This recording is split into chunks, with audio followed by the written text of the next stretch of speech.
Bonjour à tous, de la lumière pour Cinémaniacs. Encore une fois, on fait un épisode de moi et ma grande fille MJ. Ça va MJ? Très bien. Oui, toi tu ne le vois pas de ton côté, mais de mon côté, et les gens qui vont regarder la vidéo sur YouTube Hum. vont voir qu'il y a un nouveau design un peu pour le visuel. On va pouvoir appliquer ce design afin de vous montrer les affiches et de temps à autre aussi les bandes annonces de films. Mais pour l'instant, je vais utiliser les deux panneaux de ce côté ici pour vous inviter à voir les liens qui sont identiques pour les 4 réseaux sociaux qu'on utilise la plupart du temps. La chaîne Ouais. YouTube, le compte Twitter, la page Facebook, ainsi que le compte Instagram. Vous pouvez nous écrire là-dessus, vous pouvez suivre. On partage aussi beaucoup de nouvelles par rapport à ce qu'au milieu du cinéma. Mais aujourd'hui, on va parler de 6 sujets différents. 3 Hum. que ma fille a choisis et 3 que Ouais. j'ai choisis. On va prendre 1 heure de votre temps si ça vous tente, ou vous avez aussi l'option à chaque jour de voir chacun des sujets mis en ligne séparément. Mais pour aujourd'hui, vendredi, on met l'album complet, la compilation des 6 sujets d'un coup, d'une traite. Fait qu'on commence en partant avec la franchise, l'univers de After qui, MJ, Ouais. ça te fascine bien raide. Fait que je veux que tu me parles de ça, je veux que tu me fasses découvrir ça. OK. Ben, à la base, les films de After sont basés sur des romans qui sont publiés en 2014 aux États-Unis. C'est des livres qui étaient publiés sur Wattpad. Dans le fond, c'est une fanfiction de Harry Styles. Je sais pas si tu sais c'est qui, Hein, un hein. petit peu. OK. Les jeunes de ma génération vont connaître beaucoup Harry Styles par rapport à One Direction, qui était un gros groupe, là, surtout moi quand j'étais plus comme au primaire, toutes les filles capotaient sur ce groupe-là. Puis après ça, ben, le gars il s'est séparé, puis là il fait sa musique solo, il a un style particulier très nice à lui. Fait que c'est ça. C'est une fanfiction sur lui. La version originale, il y a 4 livres, dans le fond, puis en français, il y a 5 livres, mais c'est le quatrième qui est divisé en deux. Et après ça, on a des petits surplus. Fait qu'on a Before, Between, puis Landon. Mhm. Fait que, il y en a un, c'est la version de Hayden Scott, le deuxième personnage principal. Il y en a un, c'est Landon, c'est le meilleur ami de Tessa. Puis, c'est quoi l'autre? L'autre, je l'ai pas lu. Je l'ai commencé, puis je trouvais pas ça aussi intéressant. Fait que moi, je vous conseillerais vraiment de lire les After en général. Ça suffit pour bien comprendre toute l'histoire. Fait que c'est ça. Les films sont sortis récemment. Il y a le 2 qui est sorti en 2020 et en 2019, il y a eu le premier film. Moi, c'est comme ça que j'ai connu la série d'After. C'est que YouTube offre toujours des maudites publicités fatigantes sur les vidéos qu'on écoute. Puis c'était une bande-annonce de film. Actuellement, je vais skipper, mais là, ça m'a accroché. J'ai fait, ça, c'est mon genre de film que j'aime. Ça, je l'ai vu en 2018, la bande-annonce. Fait que je savais que ça sortait prochainement, que ça s'en venait, mais je ne savais pas quand. Et au Canada, au Québec, en tout cas, c'est pas sorti en salle. Fait qu'un soir, je fouillais sur les internets à la recherche d'un film à écouter et je l'ai trouvé sur un site en streaming pas très légal et je l'ai écouté à ce moment-là. Ouais. J'ai oh, j'ai aimé le film. Et là, comme passionné de cinéma que mon père m'a transmis, le film me suffisait pas. Il fallait que je fasse des recherches, il fallait que je voie c'était qui les acteurs, les réalisateurs, d'où ça venait cette histoire-là, est-ce que c'était basé sur quelque chose, tu sais, où est-ce que d'où ça partait ce film-là. Et en ayant fait mes recherches, j'ai vu que c'était basé sur des livres. Et les gens comparaient ça au Fifty Shades of Grey, mais pour jeunes adultes, adolescents. J'avais 16-17 ans quand j'ai connu ça, fait que j'étais comme, ça me vise. Moi, j'ai bien aimé le film, je vais aller me chercher le premier livre, je vais le lire, on va voir. Je l'ai lu, c'est un livre de 800-900 pages. C'est une bonne brique à lire, mais je pense que je l'ai lu en 3 jours. De base, j'aime beaucoup lire, mais ça, C'est combien de pages? oh, Là? Qu'est-ce que tu appelles une brique? Combien de pages, ça? ben c'est ça, c'était 800 pages, le premier. Le premier, là, c'est ça. Moi, j'ai le troisième avec moi en ce moment. Là. Je sais pas si vous pouvez bien voir l'épaisseur. Puis il y a quand même 500 pages. OK. Puis le premier, il est comme peut-être un peu le double de ça. C'est une bonne brique à lire, mais ça se lit super bien. Si t'aimes lire, ça va se lire tout seul. Fait que ça, peut-être 2-3 jours, je l'avais fini et aux 2 semaines, j'allais m'acheter un livre. Je les ai toutes lues. Je suis tombée en amour avec cette série de films. Et quand le 2 est sorti et que j'ai su qu'il sortait au cinéma, j'ai dit, je veux savoir la date, l'heure, le jour que ça sort, je me rends au cinéma, c'est sûr, je vais le voir. Comme Ouais. de fait. Tu sais, le jeudi soir, là, j'ai été le voir. J'attendais ça avec impatience. Et là, j'attends le 3. Ils n'ont pas annoncé la date encore de sortie, mais c'est prévu pour cette année. Avec la COVID, c'est sûr, c'est pas très clair. Mais la bande-annonce est sortie récemment et j'ai de très hautes attentes par rapport à ce film. Ce qui est de valeur un peu pour ça, c'est que des gens comme moi vont pas, Ouais. à cause malheureusement de la pandémie, du côté qu'il n'y a pas le côté, tu sais ce que je veux dire, le côté habituel, le poster qui sort dans les cinémas. Quand tu vas voir des films, tu fais comme là, tu vois le poster, la bande-annonce qui va être diffusée au cinéma, le film, la publicité à la télévision pour dire allez voir ça au cinéma dès vendredi. Il n'y a pas ce momentum-là. Fait que j'ai l'impression que cette franchise-là va être mise aux oubliettes, au rencard assez rapidement. Ouais. C'est comme... le monde qui aime ça qui vont aller voir, qui connaissent les Oui, mais c'est pas assez pour faire comme nourrir le box-office énormément, là. Dis-toi que le deuxième est quand même sorti dans la COVID. Ouais, parce que d'après moi, le film avait déjà entamé la production du deuxième. Sauf que là, tu dis que le troisième, ils attendent un peu. C'est peut-être justement à cause qu'ils ont mangé leur bas avec les deux premiers. Là. Pas à cause que c'est bon, pas bon. Je veux vraiment pas dire ça. Je les ai pas vus, donc je peux pas juger de la qualité des films ou de l'histoire. Mais la situation dans laquelle on se retrouve, c'est juste un mauvais timing pour partir une nouvelle franchise parce que personne n'est vraiment dans le beat d'aller au cinéma une fois par semaine, une fois par mois, puis de découvrir plein de nouveaux films ou des nouvelles franchises. Là. C'est comme tu dis, d'après moi, c'est ceux qui ont lu les romans, qui se tiennent au courant, qui ont vu l'annonce par hasard, puis là, ils disent « Ah, je veux voir le film », ils vont essayer de le pogner sur Internet ou dans les cinémas où c'est ouvert quelque part dans le monde. Mais à part de ça, il n'y a pas vraiment... C'est dur, il y a tellement de contenu dans le monde à découvrir que de trouver cette franchise-là, un gars de mon âge, je vais jamais tomber là-dessus. Là. Ça sera jamais dans mes références de quoi que ce soit. Là. Non, mais tu sais, comme... entre les branches, j'ai entendu des filles à ma job qui sont un peu plus vieilles que moi en parler, puis j'étais comme, oh, je vais glisser ce que je connais, puis le fun que j'ai avec cette saga-là.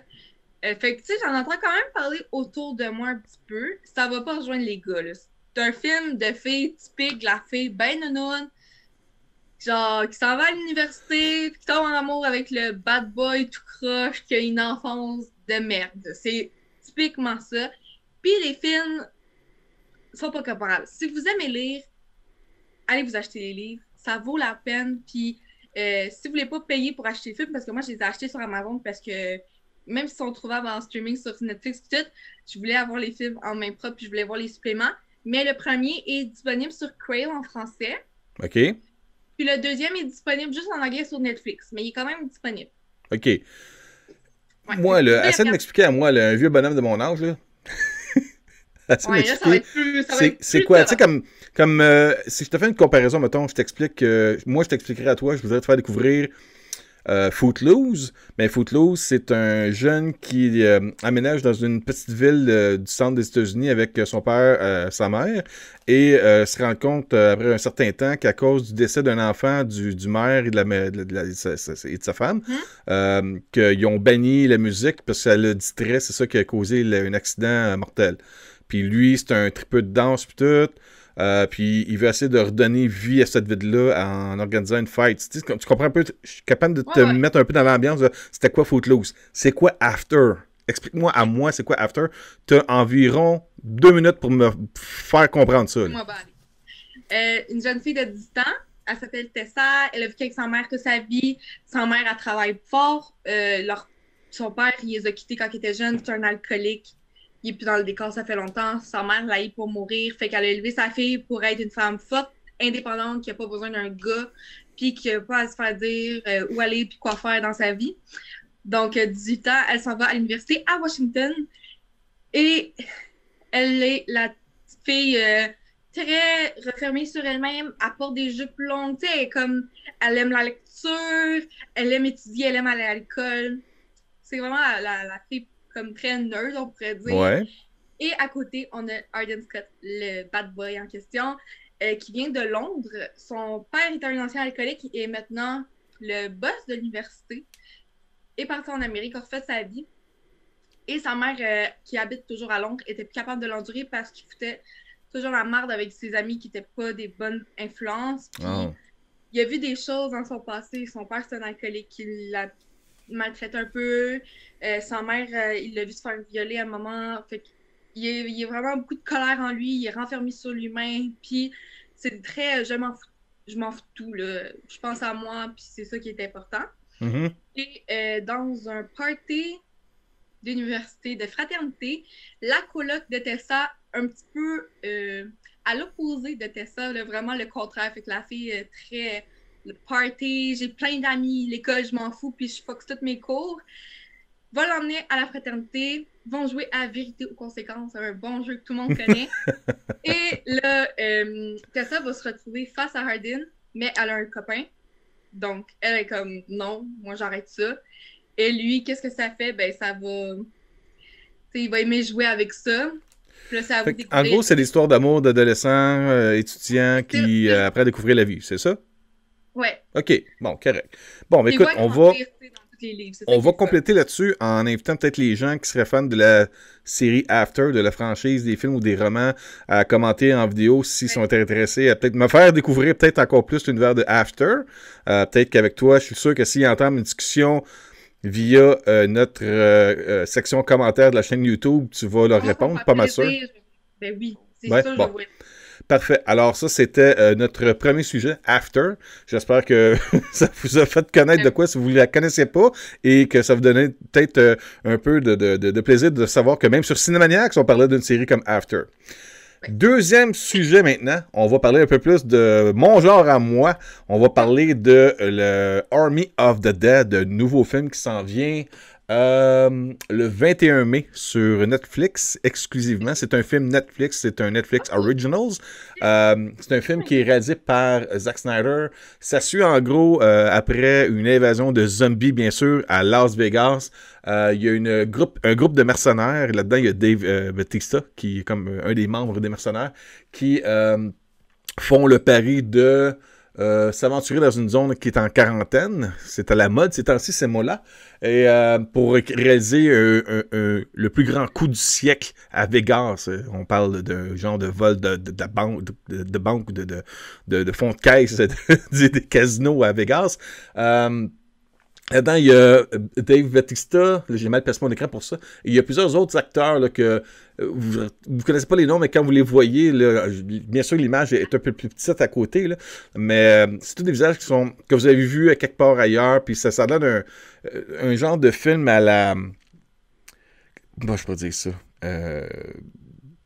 Les 12 salopards, les vieux films typiques de vol de banque, de quête, mais en même temps un côté sci-fi, horreur, gore amené par Zack Snyder. Puis juste pour peut-être remémorer un peu l'univers de Zack Snyder, oui, il a fait dans les dernières années, il a travaillé sur Man of Steel, Batman vs Superman, Justice League, Snyder Cut, tous ces films-là, mais un de ses premiers films, je pense, c'est son premier film pour le cinéma, c'était le remake de George A. Romero, Dawn of the Dead, un film qui est sorti, c'est-tu en 2009, quelque chose comme ça? Je pense que c'est ça. C'est un de ses premiers films qui a lancé sa carrière, parce que pour un film d'horreur qui est un remake, je pense que le film avait fait au-dessus de 100 millions de dollars, ce qui n'était pas vraiment... régulier ou normal pour ce genre de film-là. Et la plupart du monde, malgré le fait que les films classiques de zombies de George A. Romero sont considérés comme des classiques, tu sais, touche pas à ça. Il y a beaucoup de monde qui donne quand même un laissez-passer pour ce remake-là de Zack Snyder. Toi, tu n'as jamais vu des films de zombies, là, MJ? Là. C'est pas ton genre. Avec toi, j'ai écouté World War Z. Ouais, moi, mais qui n'est pas un film gore, c'est plus un film action-horreur. Pas mal ça. Ouais. Je me sens tu vois pas dans World War Z, tu vois pas des morts vivants qui commencent à ouvrir des cadavres ou des humains vivants puis de leur manger leur tripes puis tout ça. Là. Tu vois rien de ça. Là. C'est plus. Ouais. J'imagine qu'il n'y aura pas vraiment de beaucoup, parce que je pense pas qu'il va y avoir beaucoup de gore dans Army of the Dead. Moi, je vois ça plus comme un film qui va être un peu dans le même genre que son premier film qu'il a fait, Dawn of the Dead. Je pense que lui, sa force, ça va être le visuel, le côté action aussi. C'est un triple d'action, on le voit dans tous ses films avec les super-héros et tout. Qu'est-ce que je pense qu'il va y avoir d'autre là-dedans? Je pense que ça va faire du bien en même temps de voir un film comme ça. C'est le genre de film qu'on s'assoit, que moi et Isabelle, on va s'asseoir un soir, on va écouter Army of the Dead. C'est encore quand? C'est le 21 mai, c'est quand même pas loin, le 21 mai cette année. Là. On va regarder ça sur Netflix. Comment? Un mois et quelques à peu près, c'est pas pire. Ouais. Ça va bientôt. Je pense que ça va être le fun. En tout cas, juste pour inviter les gens, si vous allez sur la chaîne YouTube de Netflix officielle, la bande-annonce est disponible. On voit pas grand-chose, mais en même temps, ça vous donne un peu le goût de ce que le film va être. Ouais. On va mettre toutes les bandes-annonces qu'on parle de films, séries, si c'est possible, en barre d'infos. Comme ça, vous avez juste à cliquer sur le livre, ça vous emmène directement. Fait. Et oui, ma fille, elle aime me donner du travail. Déjà qu'elle sait que je mets beaucoup d'heures là-dessus. On vous simplifie la tâche. Ouais, mais c'est une bonne idée. C'est vrai qu'on va... je vais le faire, ça. Oui, on mettra ça dans... Comment tu dis ça? Dans la description de cette vidéo, ça? Oui, la barre d'informations, tout va être là. Bon. Cliquez là sur la petite flèche. Oui, donc ça, c'est pour Army of the Dead. Ah, mais ça a l'air intéressant. Oui, non, mais c'est un film popcorn, soirée movies for guys who like movies. Tu sais, amuse-toi, puis... Mais... La chose que je sais aussi, Netflix doit avoir beaucoup de confiance envers ce film-là, parce que, si je me rappelle bien, ils ont déjà officiellement annoncé comme quoi qu'il va y avoir une série animée, comme pour adultes, là, pas pour enfants, là, un peu comme ce qu'on voit... c'est-tu Invincible que ça s'appelle, ce que t'écoutes en ce moment, qui est comme full gore? Lequel, là? Invincible, ça? Ouais, mais là, je pense que Army of the Dead serait plus... un peu comme ce qu'il y a eu il y a une vingtaine d'années quand ils ont fait Spawn sur MTV aux États-Unis, où est-ce que c'était beaucoup sombre, noir. En tout cas, d'après moi, ça se mettrait plus dans le jus de Army of the Dead. Mais encore là, j'ai pas vu Army of the Dead, donc je sais pas vraiment c'est quoi encore l'ambiance de ce que c'est, puis qu'est-ce que ça donnerait pour la série animée, mais c'est ça. D'après Netflix, on a l'air d'être confiants sur ça. Je sais pas s'ils veulent développer une franchise de morts-vivants sur la chaîne de Netflix. On verra bien. Je sais pas c'est quoi le budget même de ce film-là. Mais, en tout cas, ben hâte de voir ça. La seule affaire, c'est que ce que je trouve bizarre, c'est si vous regardez l'affiche à côté de moi, le visuel est très Suicide Squad, très flashy, très bling-bling. Ce qu'on s'attend pas à voir habituellement dans... Pardon? Toi, tu penses que ça devrait être plus sombre? Ben... J'ai hâte de voir le film pour peut-être vraiment me faire un... Ou peut-être surtout, il va s'attendre une deuxième bande-annonce juste un peu avant la sortie du film qui va en montrer un peu plus le côté de quel genre de film qu'on va regarder et à quoi on peut s'attendre. À partir de là, je peux peut-être me faire une meilleure opinion, mais juste pour vous dire que là, ça commence. Là. La machine à promo, elle a débuté, la première bande-annonce, puis la première affiche est sortie. Puis, depuis que je suis jeune, moi, j'ai toujours trippé sur les zombies. Pourquoi, je ne sais pas. Je suis pas un tripeux de vampires. Je trippe pas sur les... Je suis pas un gros fan des monstres de Universal. Là, quand on parle de Dracula, Frankenstein, de Wolfman, toutes ces choses-là. J'aime ça, mais les zombies, je sais pas pourquoi. J'accroche là-dessus. C'est comme... Mais tu sais, t'aimes Resident Evil, t'as écouté Walking Dead. Ouais. T'aimes ça. C'est correct, chacun ses trips. C'est les gens déchus qui essayent de se nourrir des riches. De quoi de même? Il doit y avoir une philosophie à quelque part là-dessus. Là.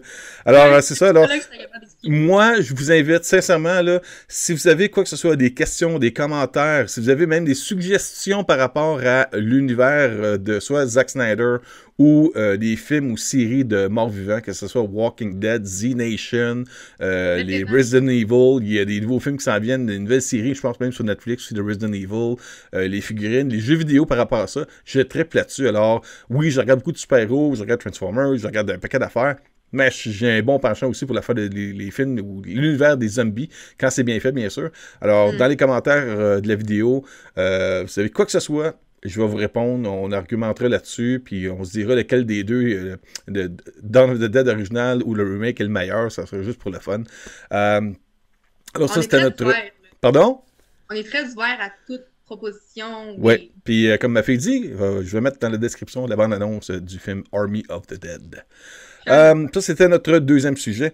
Troisième sujet, ma fille, elle va triper, je suis sûr. Je vais essayer de laisser un petit peu plus de temps que ce que je vais prendre pour Army of the Dead. Là. On va parler de Gossip Girl. Oh my God. Ça, c'est quoi, ce Gossip Girl? Explique-moi ça, s'il te plaît. Là. Ben là, ne soyez pas offensés, mais Gossip Girl, c'est pas nouveau, c'est pas récent, c'est vieux. Puis que je t'en parle, puis que tu saches pas c'est quoi, ça me surprend parce que c'est des premières grosses séries que les gens connaissent. OK? Gossip Girl, là, c'est genre la vie de riche à New York. OK? C'est typique ça. Moi, ça a été la première série que j'ai découvert. Fait que, tu sais, une vraie série que j'ai binge-watch. Ça a été la première avant Netflix. J'ai écouté ça sur un vieux site en streaming qui avait plein de pop-up. Ça a sûrement mis des virus dans mon ancien ordi. J'étais malade à la maison. Je me cherchais quelque chose à écouter. Je suis tombée là-dessus comme par hasard. Et j'ai adoré. Il y a 6 saisons. 6? De combien d'épisodes? 8, 10, 22?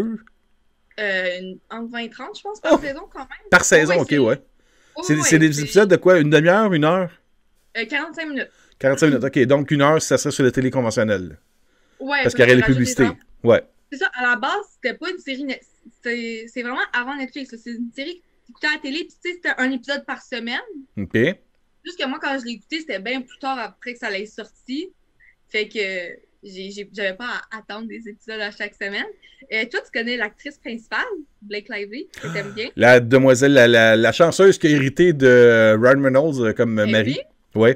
Donc, on voit encore beaucoup à l'écran.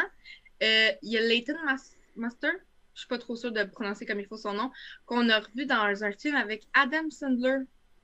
Ah ouais? Ouais. C'est quand il couche avec sa professeure puis qu'il y a un enfant avec. Elle est dans ce film-là. OK. Je me rappelle plus du titre. Il y a Nate qu'on a vu dans The Boys. Tu sais, je t'ai dit, mais tu t'écoutais puis j'étais comme, ah, c'est Nate! Ah oui, celle qui fait l'homme poisson, là. Ouais. Oui.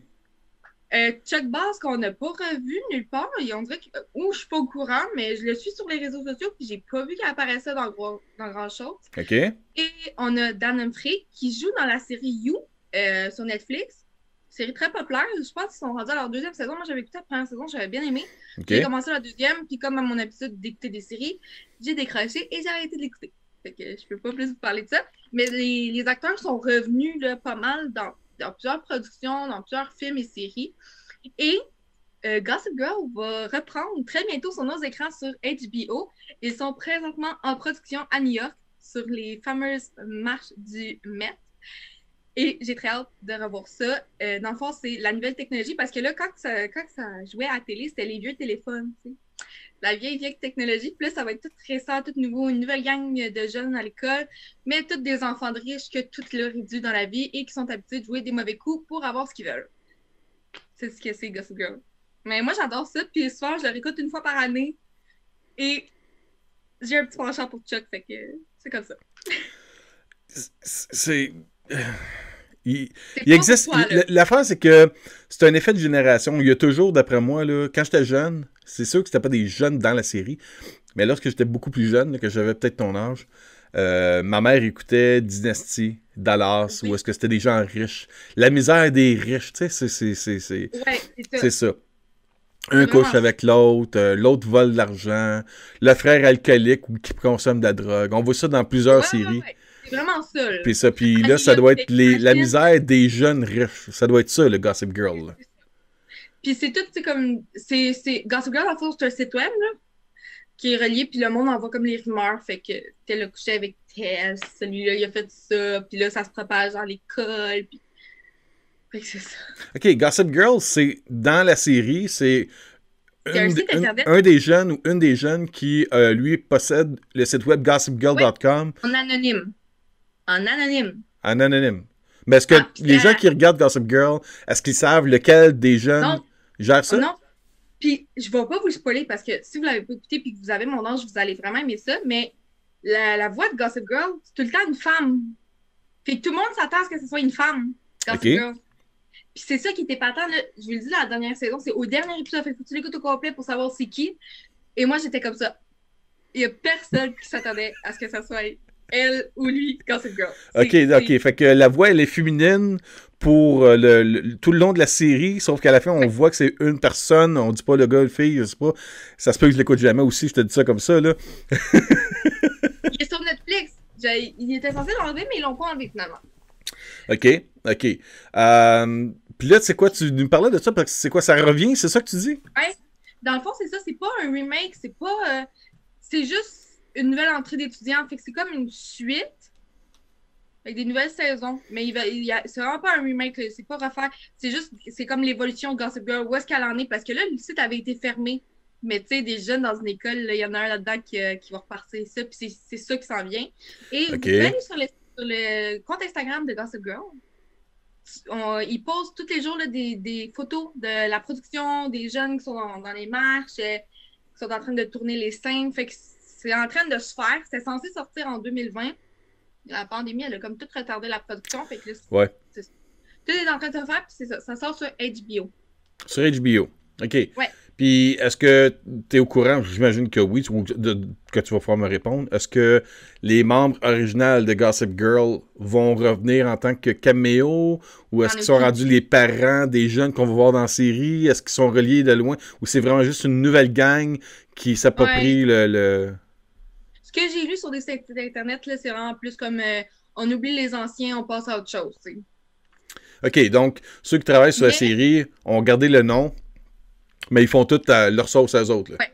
Okay. C'est ça. Puis avec la technologie récente, parce que là, s'ils ressortent les vieux téléphones, le monde va être comme qu'est-ce que vous faites avec ça en 2020, ben 2021.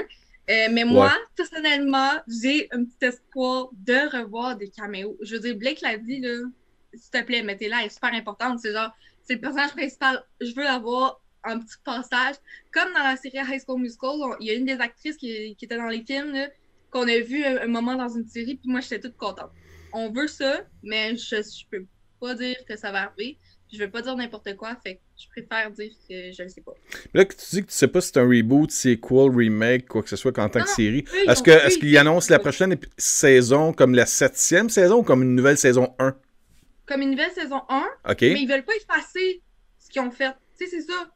C'est pas un remake, c'est pas un reboot. Eux, ils disent, là, on n'efface pas, c'est juste comme une nouvelle entrée. Comme une série à côté, mais du même nom, avec le même style, le même site web, la même gamine. Et est-ce que la prochaine série de Gossip Girl, est-ce qu'elle porte un autre nom? Est-ce qu'on appelle ça genre Gossip Girl The Next Generation, de quoi de même? Pour l'instant, c'est Gossip Girl. That's it? Les nouvelles sortent pas tant que ça, là, avec la pandémie. Ouais, c'est ça. Ça ralentit beaucoup le côté de production des séries et des films. Là. On le voit aussi même, d'ailleurs, on commence à avoir beaucoup de réchauffés sur les chaînes de streaming. Là. Ouais. Moi, ça fait 1 an et demi que j'en entends parler à peu près, que ça s'en vient. C'est lent. On n'est pas pressé, mais on l'attend. Bon. T'as-tu, juste pour compléter un peu là-dessus, là, y a-tu d'autres séries vite qui... parce que si, mettons, quelqu'un qui regarde la vidéo présentement, j'ai jamais entendu parler de Gossip Girl, y a-tu d'autres séries qui ressemblent à ça ou c'est vraiment unique en son genre? Je pense que... Comment ça s'appelle? 90... Je connais pas les autres chiffres. Beverly Hills. Beverly Hills 90210. Ouais, OK. Là, je suis capable de comprendre parce que j'étais pas un fan de Beverly Hills 90210, mais Mais moi, j'ai connu la fin de ça. Moi, j'ai vécu le phénomène. Toutes les filles avaient les t-shirts des personnages pis tout. Là. Il y a même eu, après ça, il y a eu Melrose Place qui est sorti d'un dérivé de Beverly Hills 90210, où est-ce que là, tu avais un des personnages ou deux des personnages qui vivaient ailleurs, puis on avait de temps en temps des caméos des membres de Beverly Hills 90210 qui apparaissaient. Fait que là, t'es comme « Oh, gros, ça, c'est tombé... » Il me semble que c'est dans le même style. Sinon, mais moi, dans le même genre de série que j'aime bien, comme très adolescent, puis adolescent, Vampire Diaries. Là, c'est sûr que là-dedans, c'est du super naturel, mais c'est dans le même style de vie d'adolescente qui va à l'école puis qui vit ses problèmes d'ado. C'est ça, là, on n'est pas dans le fantastique, on est vraiment dans la misère des riches et célèbres. C'est ça. Les potins, il doit y avoir ça aussi des potins. Raconte-moi un exemple. Raconte-moi un exemple d'un potin là, qui est juteux, qui se passe là-dedans, qui fait avancer la série. Là. Si vous voulez pas que je vous spoil, passez, OK? Parce que ça, c'est un gros moment important. Non, mais je te dis pas. Okay? Tu sais, tel personnage meurt. Non, c'est pas ça. Non. Je vais te conter un gros potin de Gossip Girl. OK. Blair, qui est comme très... est intense, cette fille-là. Mais elle est importante, puis moi, c'est un des personnages que je préfère là-dedans. Son copain, c'est Nate. Depuis qu'ils sont à la maternelle, ils sortent ensemble, ils prévoyaient déjà se marier. Un soir, elle se pogne avec, elle couche avec son meilleur ami, Chuck. Et par hasard, sa meilleure amie, qui est Serena, donc jouée par Blake Lively, va chercher un test de grossesse, mais c'est pour elle parce qu'elle a plus ses règles ou elle a un problème de même. Et elle n'est pas enceinte, mais ça sort sur Gossip Girl. OK. Et il y a quelqu'un qui a entendu dire que elle savait pas c'était qui le père, Nate ou Chuck, puis qu'il l'a dit à Gossip Girl. Et Gossip Girl l'a juste partagé. Et à l'école, tout le monde savait que Blair avait couché avec les deux dans la même semaine et qu'elle avait été chercher un test de grossesse. C'est ce genre de potin, Gossip Girl. C'est pas des petites affaires... c'est des affaires genre, cet élève-là, il a couché avec ce professeur-là. Mais tu sais, c'est une école que ça leur coûte des milliers de dollars aux professeurs, puis c'est une école privée. Ça peut vraiment faire des problèmes avec les profs, puis avec les élèves. C'est des gros potins, des grosses rumeurs qui peuvent ruiner la vie de beaucoup de personnes. Ouais, OK. Bon, parfait. Là, je ressens la série, là. OK. C'est vraiment ça. Tu as l'air à vraiment triper là-dessus, mais en tout cas. Écoute, au moins, il y a des gens qui travaillent sur la scénarisation, le développement, le décor, le tournage. Ça, c'est 100 fois, millions de fois mieux que du garbage d'Occupation Double, des choses comme ça, là. Tant qu'à moi, là. Juge pas mon Occupation Double, ça, c'est une autre affaire complètement différente. Écoute, je te promets une chose, là, je te le dis, là, vu que tu m'as parlé de Gossip Girl, puis de After, puis tu vas me parler aussi d'une autre série par après, là. Je l'ai fait parce que, pour moi, ça me permet d'apprendre des choses sur toi, puis les gens qui regardent les vidéos sur Cinenax. Il y a peut-être des gens qui sont intéressés par ça, puis je veux voir ça. On fera un moment donné une émission sur Occupation Double, puis Big Brother, puis Big Sister, puis tout ça. God. Ouais, il va falloir que tu... Je peux en parler longtemps. Mais là, ça se peut que je te bâche tout le long, mais en tout cas, tu vas me renier en tant que père-fille, là. Bon, alors, si jamais il y a des gens qui, comme MJ, trip sur Gossip Girl, il doit avoir un gros fan following, parce que même moi, que j'ai jamais regardé ça, j'ai entendu parler, là. Si vous avez aimé, ou si vous haïssez Gossip Girl, parce que c'est ce qui a causé la séparation de votre couple, quoi que ce soit, ben, on vous invite à mettre un commentaire ci-dessous. Et Marie-Jeanne, ça ferait un plaisir de commenter là-dessus. Moi, je veux savoir, est-ce que vous êtes Dan, Nate ou Chuck? Ah, OK, Chuck? parfait. Bon, c'était notre troisième sujet. Maintenant, on va marquer dans notre quatrième sujet. On va parler de le retour d'un personnage que je trouve tellement mignon. On va parler du Chaboté Puss in Boots. C'est le Chaboté qui est annoncé par Universal Pictures et DreamWorks Animation pour le 23 septembre 2022. Donc, il travaille présentement sur un nouveau film d'animation centré sur le Chaboté. Le titre a déjà été dévoilé, s'appelle Puss in Boots The Last Wish, le dernier vœu ou le dernier souhait. Je ne sais pas qu'est-ce qu'ils vont mettre comme titre. Et, oui, ils peuvent changer complètement. Ils sont très capables en français de changer complètement un titre. Le chat a perdu sa botte. C'est peut-être ça son dernier vœu. Il a perdu ses bottes, je sais pas. Ils ont confirmé que Antonio Banderas revient dans la voix du Chaboté. Et peut-être qu'on aura la chance d'avoir des caméos de Shrek, de l'âne. Je veux mon âne. Ouais. Je veux mon âne. Mais je t'en avais parlé il n'y a pas longtemps. Parce que Universal a acheté DreamWorks SKG il y a quelques années et ils ont mis ça en douce, on dirait, ils ont mis ça de côté parce que là, Illumination, qui est une autre division d'animation qui... Universal? Oui, qui est avec Universal, fait déjà beaucoup d'argent avec la franchise de Gru, les Minions, avec les univers de Dr. Zeus. Ça, c'est tout Illumination. Là. Okay. Il y avait aussi Sing, il y a un deuxième qui s'en vient, je pense. Ouais, tu sais, les animaux qui chantent. Là, Pardon? Les animaux qui parlent, c'est... Ouais, sing, chanson, chanter, quelque chose comme ça, là. Non, qu'est-ce qu'il y avait aussi? Les animaux. Ouais, avec les animaux, qu'est-ce que les animaux font quand on n'est pas là? Je ne pourrais pas plus c'est quoi le titre. Il y en a eu deux, ça. Ouais, mais il y avait un petit peu de controverse parce qu'il y avait un des acteurs qui faisait les voix en anglais.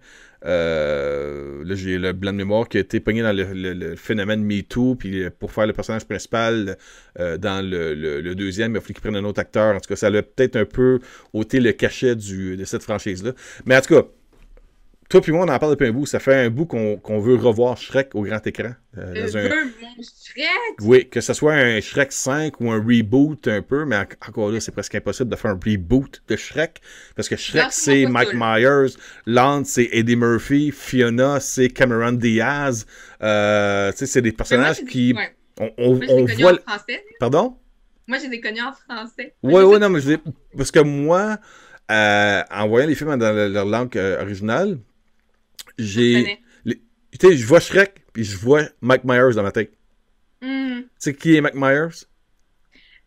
Son nom me dit quelque chose, mais comme je sais que j'ai déjà Mike entendu son Myers, nom. Wayne's World, party time, excellent. Non? Non, mais Ok. Eddie Murphy, là, ça, je sais, une orbite. Il m'a marqué. Et demain, on sera des gaufres. Cameron Diaz avec Bad Teacher. Tu sais, ces deux-là, je les connais. Shrek un petit peu. Ben, celui qui fait la voix de Shrek un petit peu moins, ça me dit quelque chose, mais je suis pas sûre. Mais ouais, c'est... OK, donc, je sais pas si tu as des grandes attentes sur ça. Je sais qu'il y a déjà eu un film de Le Chaboté, il y a Ouais, on quelques l'avait années vu de au ça, cinéma. quand j'étais tout petite.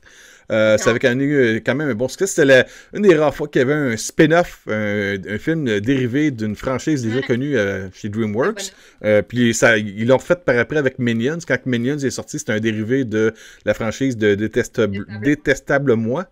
Mhm. Puis tu vois, gars, comme là, j'ai l'impression qu'ils repartent la machine de DreamWorks. Là. Fait que j'imagine que bientôt, on aura peut-être la chance de revoir nos animaux évadés du zoo de New York dans Madagascar 8 ou je sais Dragon. pas quoi. On veut Dragon. Ouais, Dragon, par exemple, l'histoire est pas mal racontée. Là. Le troisième a Ouais, vraiment bien mais... conclu l'histoire des personnages principaux. Ouais, mais tout conclu, là. Tu peux toujours en faire plus. Oh C'est oui, des bonnes oui, oui. Ouais. affaires. C'est J'ai, possible. comment je te dis ça? Pour How to Train Your Dragon, le troisième, c'est pas que j'avais été déçu. Parce que le visuel était hot encore, la musique est enchanteresse, les personnages sont drôles, C'est pas sont le meilleur. amusants, c'est divertissant comme une aventure. Il y a tout le temps de quoi de nouveau pareil. Mais le troisième, c'est comme si j'étais pas content que ça arrête. Tu sais. Ouais, non, je le sais. Ouais, fait que ouais, s'il en ramène un autre dragon, on verra bien là. Mais pour ce qui est de Chaboté, je sais pas, toi, sais-tu dans un des personnages que t'aimes bien, surtout quand il fait son petit Euh, bonhomme cute, là? Ben, moi, tout l'univers de Shrek. Moi, faites-moi un film sur l'âne, s'il vous plaît. On peut-tu l'avoir, Français Marie? On a un chat. On veut l'âne? Moi, je l'aime. J'ai déjà demandé à maman, si on peut avoir un âne qu'on appelle Anne. On vit à Montréal, tu sais. Elle m'a dit non. Mais moi, j'aimerais ça. C'est comme Ouais, mon personnage. ok. Mais le chat, il est super important, puis il est cute, puis je l'aime, puis j'ai toujours aimé les chats. Le premier film, je l'ai aimé, fait que les enfants, tassez-vous, je vais aller le voir au cinéma. Bon. Sûr.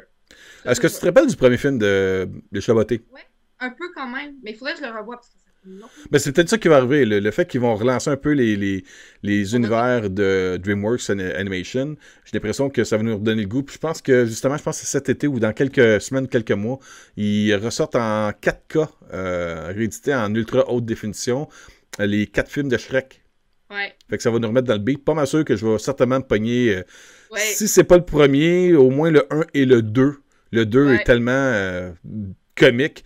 Le 3 était comme le plus mauvais des 4. Le quatrième était un bon retour à la découverte du personnage de Shrek quand il désire devenir un ogre puis de passer du temps sans avoir le problème des enfants puis de sa femme. Puis finalement, il se rend compte que tout ce qu'il a toujours voulu, il l'avait déjà.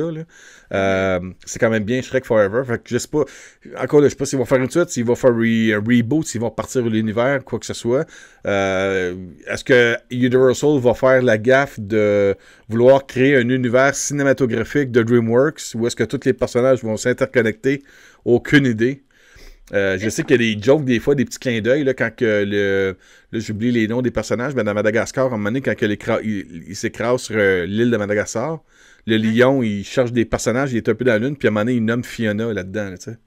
Fait qu'il y a des clins d'œil, mais c'est pas un univers Oui. connexe. Là. Il y a pas à un moment donné un film où ce que tu vas avoir l'âne avec le zèbre de Madagascar et tu sais, des personnages comme ça interconnectés. Il n'y a rien de ça. Là. Ou les pingouins. Là.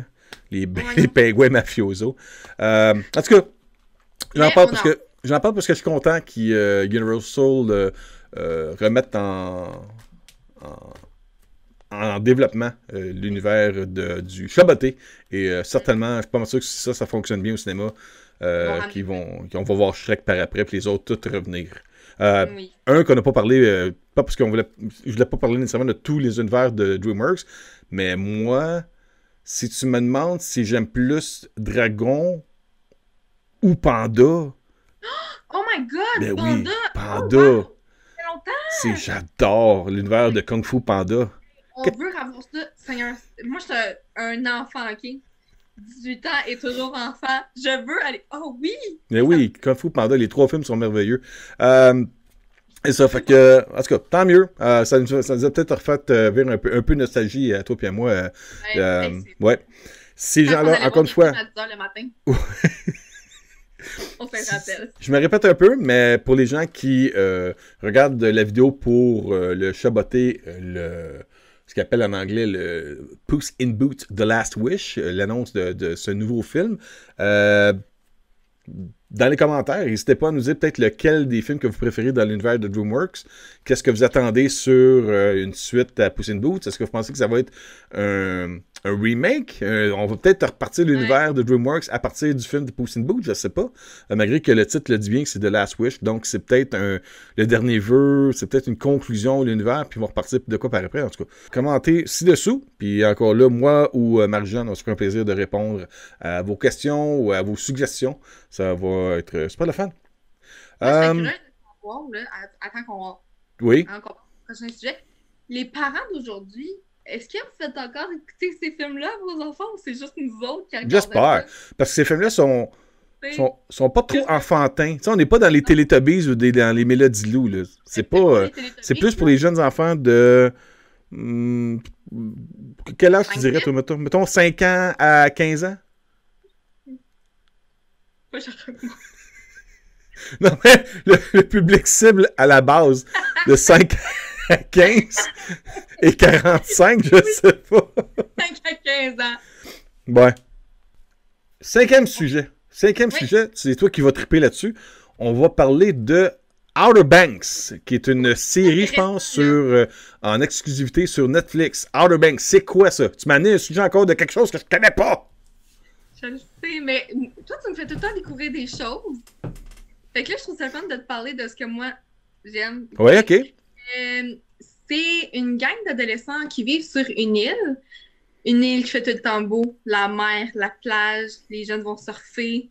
Et l'île est comme divisée en 2 sections. Fait qu'on a les cooks, la partie riche de l'île, que tout va bien, ils ont bien de l'argent.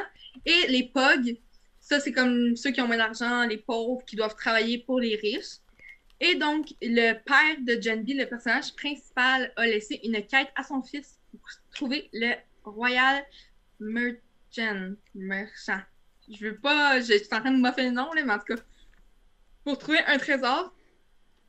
Et son fils, qui est suivi par l'aide sociale parce qu'il a 16 ans, qui ne va plus à l'école, qui préfère aller surfer sur des vagues, vit toute seule dans une maison, va partir avec ses amis à la quête du trésor. Et là, je vais pas vous spoiler tout ce qui se passe, là, parce qu'il s'en passe des péripéties. Mais là, ils viennent de finir la production et le tournage de la saison 2 qui sort en juillet 2021. Donc, ça s'en vient sur nos écrans sur Netflix. Je suis pas la seule qui attend ça. J'en entends beaucoup parler. La musique est bonne. Les acteurs, c'était nouveau, c'était rafraîchissant. Ils sont super bons. C'est ça. Oui, c'est vrai. Il y a la musique qu'il avait utilisée pour présenter instaurer Spider-Man dans le film de Captain America Civil War. Ouais. Là, j'ai pas le titre ou le groupe qui fait cette musique-là, mais le...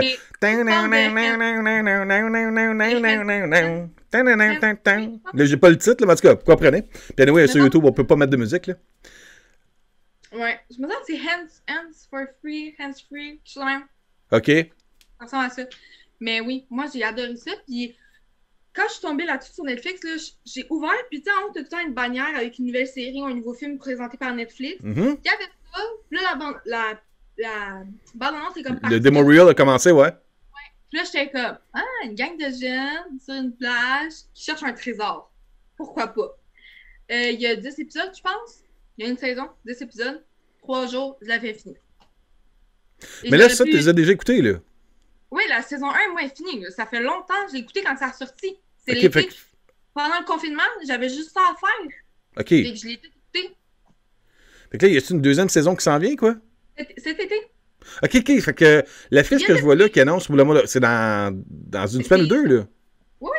Ben, la prochaine saison, c'est dans 3 juin, juillet, qu'ils disent. Ils viennent de finir le tournage.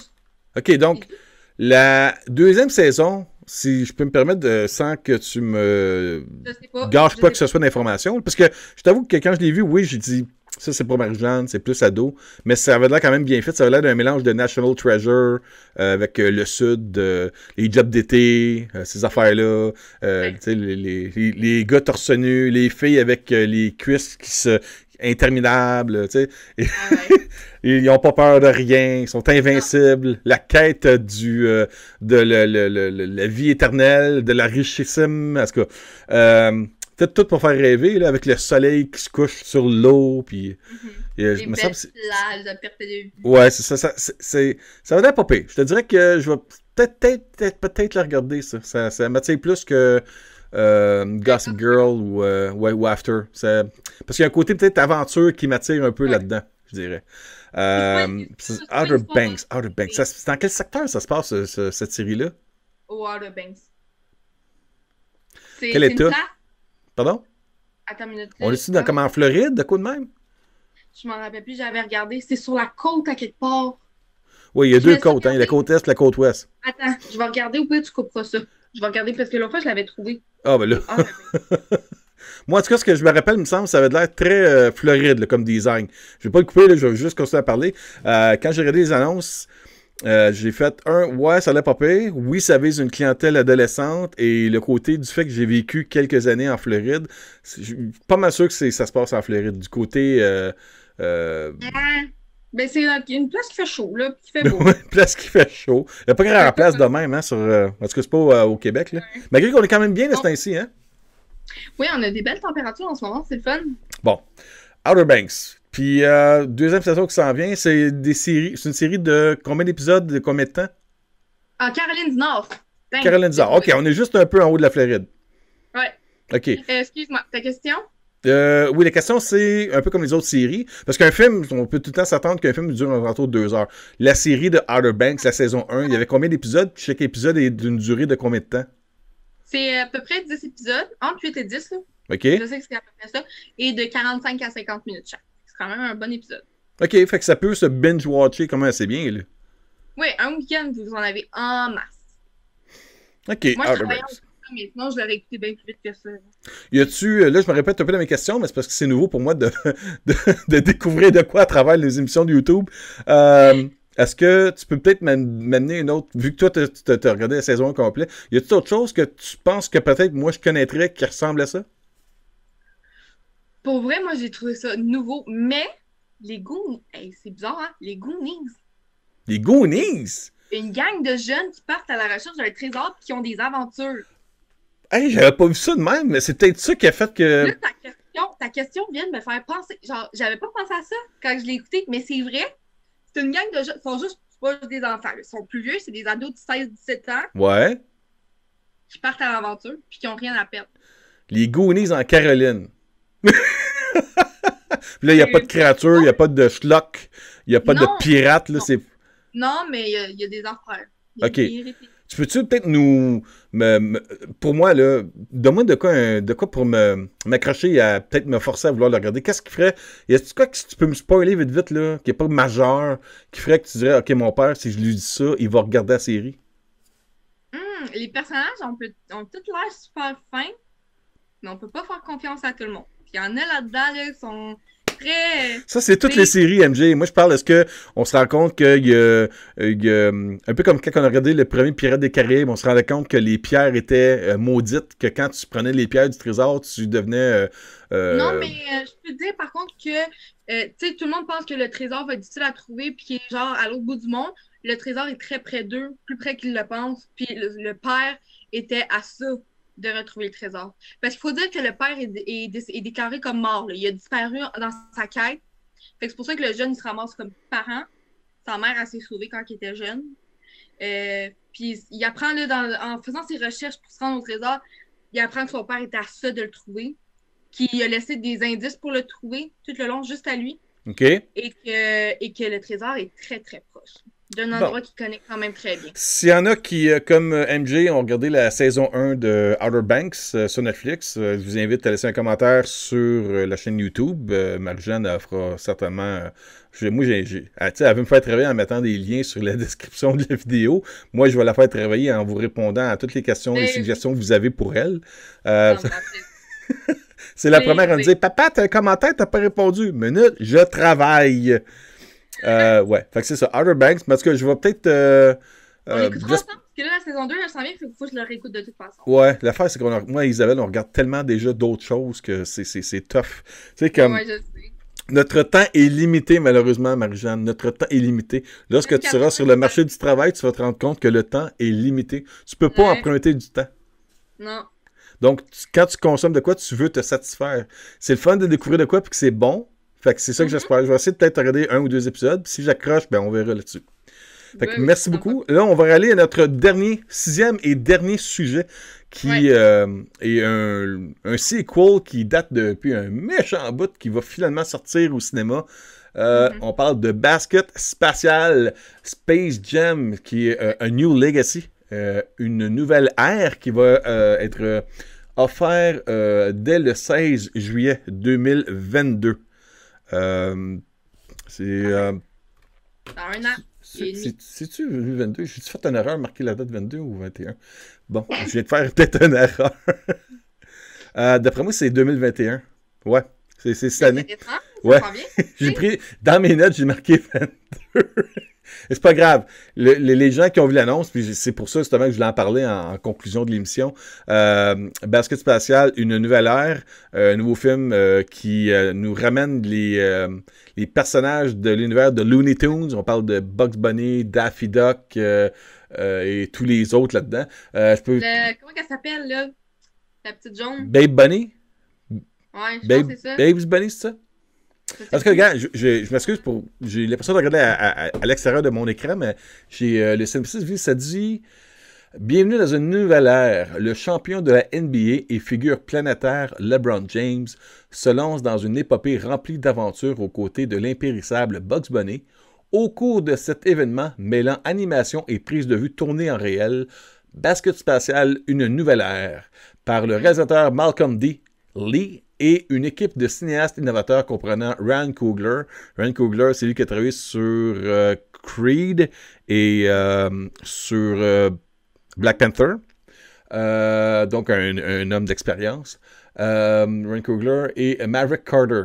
Ce périple qui les transformera se déroule dans un mélange de deux univers qui montre jusqu'où certains parents sont prêts à aller pour rester en contact avec leur enfant. Ça, c'est vrai. Lorsque son jeune fils Dom et lui sont retenus prisonniers d'un monde numérique par une intelligence artificielle rebelle, LeBron tentera par tous les moyens de le ramener sain et sauf à la maison, de même que Bugs, Lola Bunny, on cherchait le nom, le v'là, Lola Bunny, et toute la bande indisciplinée des personnages de Looney Tunes en les menant à la victoire face à la version numérisée par l'intelligence artificielle du champion du terrain. Une galerie inédite de vedettes du basket professionnel. Il y a une grosse description, mais c'est assez spécial de voir tous les gens qui travaillent sur ce film-là.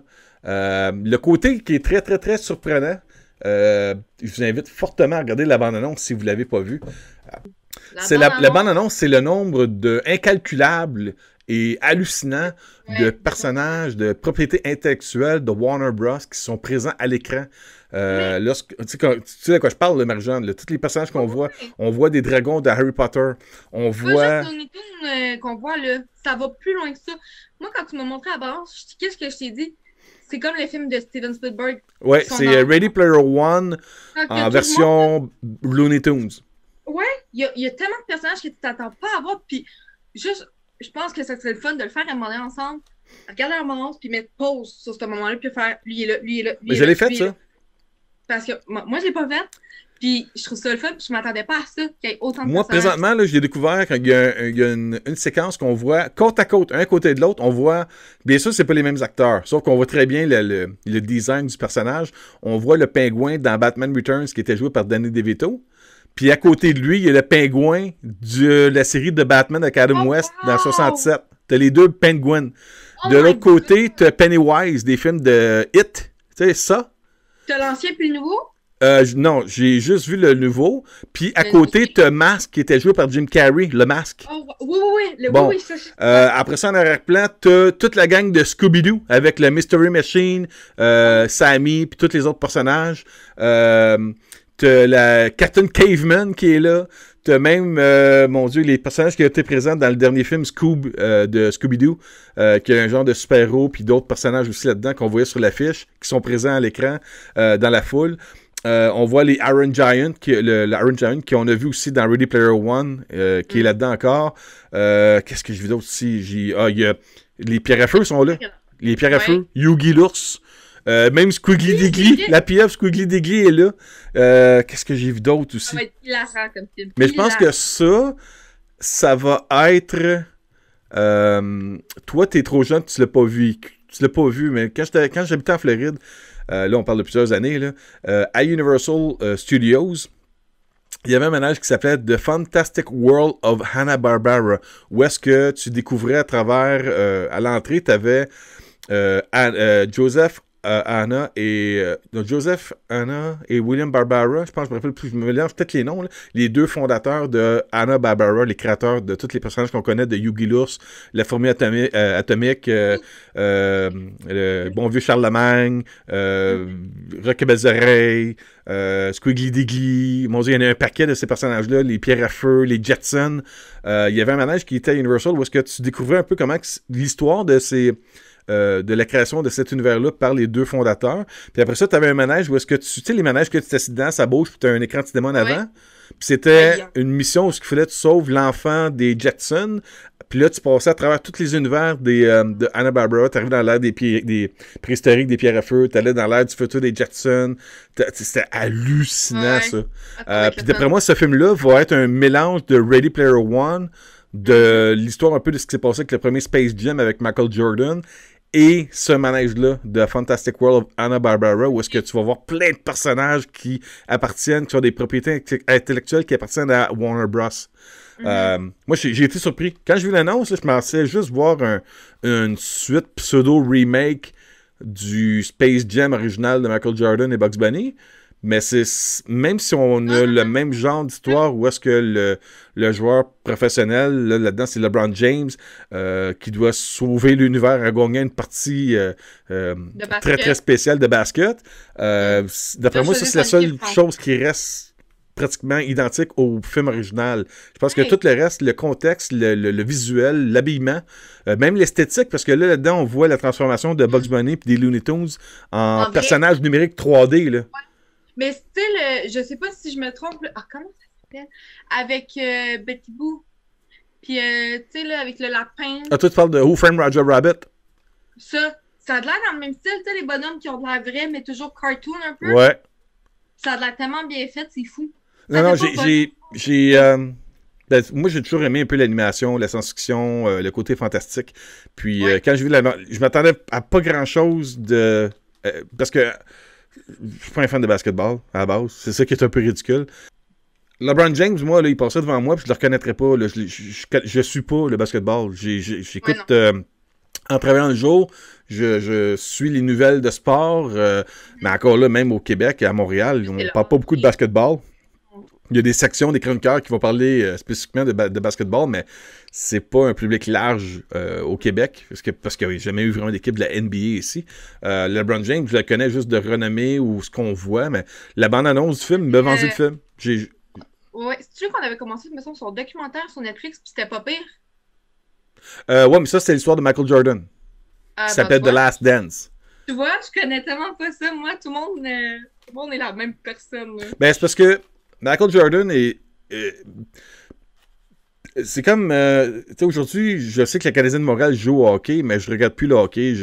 Ma passion n'est pas le sport en tant que tel. Je vais plus aimer aller jouer. Si quelqu'un me disait, viens jouer partie de baseball dehors, je vais aller jouer au baseball ou lancer la balle, mais je suis pas un gars qui s'assoit et qui écoute 3 heures de temps des gars se battre pour une puck de hockey ou une balle de baseball ou un ballon de football. Ouais. J'aime plus le côté événement, tu sais, le Super Bowl, le WrestleMania ou une finale de la Coupe Stanley où est-ce que le match est décisif, est en jeu pour gagner la Coupe. Mais lorsque j'étais jeune, on est plus influençable par rapport aux vedettes du sport. Et moi, quand j'étais jeune, Michael Jordan a gagné 6 championnats de la NBA, 2 fois des tripeats qu'il appelle, là, de 3 années en ligne, 2 fois. Puis ça m'a marqué. Michael Jordan est pour moi l'image de ce qu'est le basket. LeBron James, ça a l'air qu'il est meilleur que Michael Jordan, ça a l'air qu'il est plus populaire que lui. Mais je le connais pas parce que je suis pas pantoute le basketball et je suis plus à un âge où est-ce que les médias vont être capables de me pousser à consommer quelque chose. Ma passion va être en premier. Par moi-même, je vais choisir ce que je veux avant de me faire dire par des médias. Alors, regarde LeBron James au basketball. Pas le temps. Je pense qu'il joue pour les Lakers de Los Angeles. Je suis vraiment pas sûre. Je sais même pas. Là, je m'avance sur un terrain, mais c'est peut-être pas en tout vrai. Puis je connais pas ça, fait que je pourrais peut-être plus vous parler du Canadien de Montréal que de basket. Là. Je veux ouais, encore là, ils ont fait un film pour le 100e anniversaire du Canadien de Montréal et c'était atroce. On a mis ça dans les mains de gens qui connaissaient rien au sport. Donc, je suis un bon exemple. Il faudrait pas que tu me dises comment faire un film du Canadien de Montréal. Je m'offrais ça tout croche. Mais LeBron James, j'ai déjà entendu son nom. Ouais. Et comme c'est ça. Mais tu sais quoi? Tu l'as vu, je te l'ai montré la bande-annonce de Basket Spatial 2. Là. Ouais. Bon. Ouais. Je te dirais que il a de l'air quand même plus naturel devant l'écran que Michael Jordan dans le premier film. OK. Mais il a de l'air charismatique aussi. Il a de l'air comme très présent. Il a de l'air bien. Mais je pense que LeBron James, de ce que j'ai suivi dans le développement de ce film-là, le film existe grâce au fait que c'est lui qui a vraiment poussé pour que le film se fasse. C'est pas... C'est pas Warner Bros, d'après moi, qui ont signé un gros chèque pour que LeBron James vienne jouer dans le film. C'est lui qui était comme go. C'est ça, c'est lui qui est passionné, qui voulait faire un film, je pense, là-dessus. Fait que, puis encore là, même je dirais, puis encore là, je sais pas si Michael Jordan est au courant de ça, s'il y a la chicane entre les deux. Je connais vraiment pas l'histoire de ça, là. Mais j'aimerais ça qu'il y ait un cameo de Michael Jordan dans ce film-là aussi. Ce serait cool de voir à la fin apparaître Michael Jordan, puis que Bugs Bunny fait comme « Hey, mon vieux pote! » Tu sais, de quoi de même. Ouais. Bon. Ouais. Fait que... Encore là, une dernière fois, je vous dis, si vous avez quoi que ce soit, des questions, si vous avez vu des personnages dans la bande-annonce de Basket Spatial, une nouvelle ère que j'ai pas décrit à l'écran sur cette vidéo, faites-moi en découvrir d'autres. Je vais les chercher, dites-moi où les trouver peut-être dans l'écran, dans la bande-annonce. Dites-moi si vous avez hâte de voir cette suite-là. Avez-vous vu l'original? L'avez-vous vu au cinéma? Moi, je l'ai vu au cinéma. L'avez-vous découvert en cassette VHS, en DVD, en Blu-ray? Je ne sais même pas si le film est disponible en 4K, l'original, avec Michael Jordan. Moi, je pense que c'est en cassette. Je suis pas mal sûre que c'est en cassette VHS que j'ai écouté ça. Space Jam. Pas mal sûre que ça doit être en cassette que j'ai écouté ça. Ça fait longtemps, là. Laissez-moi l'information dans la description, dans les commentaires de la vidéo, puis je m'amuserai à répondre comme tous les autres segments de cette vidéo-là. En conclusion, MJ, je te remercie beaucoup d'avoir participé à l'émission. Ça me fait plaisir. Et puis, là-dessus, on va prendre un break. Puis, on souhaite à tout le monde passer une bonne semaine. À la semaine prochaine. Merci beaucoup. Oui. Ciao.